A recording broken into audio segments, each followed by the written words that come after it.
everybody, it's Carolyn from Homesteading Family, and today I want to show you how easy it is to make a fermented or pickled garlic. And this is great because it's a wonderful way to keep garlic on hand ready to use. It just really ups the ease of grabbing a couple heads of garlic. They're already peeled, they're ready to go. This is so easy. All we did was take our garlic and peel it all the way down. We didn't chop off the tops or anything like that. That's easy enough to do later when we cook with it. We just have nice whole cloves of garlic here in this pint-sized jar. Now we're going to take a starter liquid of any sort. Now what a starter liquid is when we're talking about fermented is the juice from something that has already been fermented or cultured. So that could be whey from cheese making. It could be whey drained off yogurt that you bought at the store. A plain yogurt, non-flavored with no additions to it as a thickener. This could, right now we have a kombucha. It could be a kombucha. It could be the juice off of a sauerkraut or another fermented vegetable that you have in the refrigerator.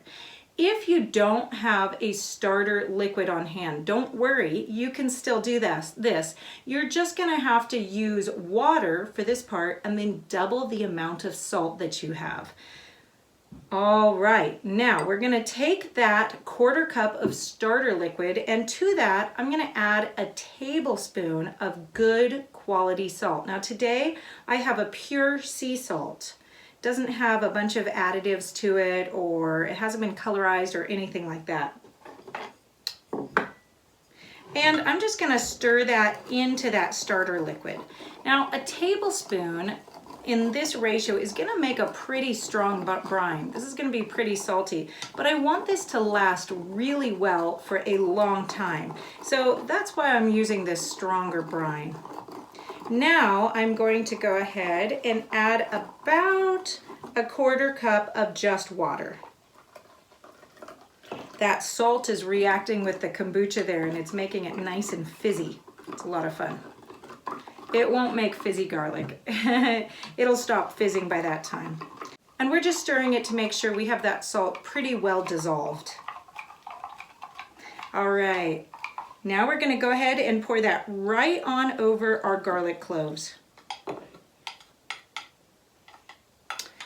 Now we want to make sure our garlic cloves are entirely covered. So we'll just take some additional water and cover them until they're all the way submerged.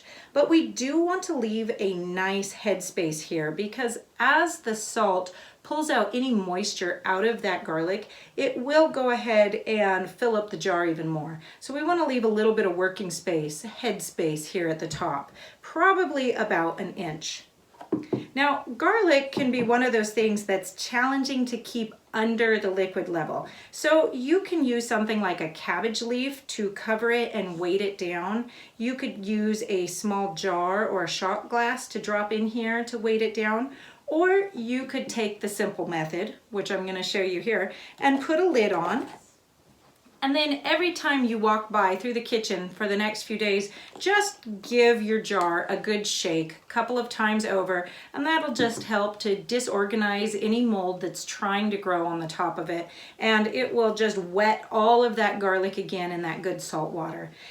We are going to leave this out at room temperature for about 3 days to kick off fermentation, and then after that we are going to go ahead and stick it in the refrigerator or in a cool pantry for long-term storage. And by cool pantry, I mean anything under about 55 degrees with a fairly stable temperature. So I'll be back in about 3 days and we'll see what this looks like. All right, now this garlic has been fermenting for about 4 days now, and it got really bubbly and really fizzy, and it has slowed down a little bit, which is great. The smell is amazingly garlicky. It is just a wonderful garlic smell. There is no mold on there because I've just shaken it up every so often. And now I know that it is very common right now to talk about fermenting foods and to talk about them purely for their health benefit. And their health benefit is amazing. But if you want to use fermented foods for their enzyme qualities or their probiotic qualities, you have to keep them raw. Now, what I think has been forgotten is that fermenting food is also an amazing preservation technique. So here I have this garlic and it is ready to go. Now, I could just take a bite of that and eat it raw. It's still going to be pretty spicy because it hasn't been fermenting that long. And it, certainly if I was battling a cold or a flu or something like that, that would be a great way to use this garlic. But here I have this beautiful garlic, and here it's gonna sit just like this in its brine in my refrigerator or in cold storage for between 6 to 12 months with no problem. So don't be afraid to do this with your garlic and then chop it up and cook with it.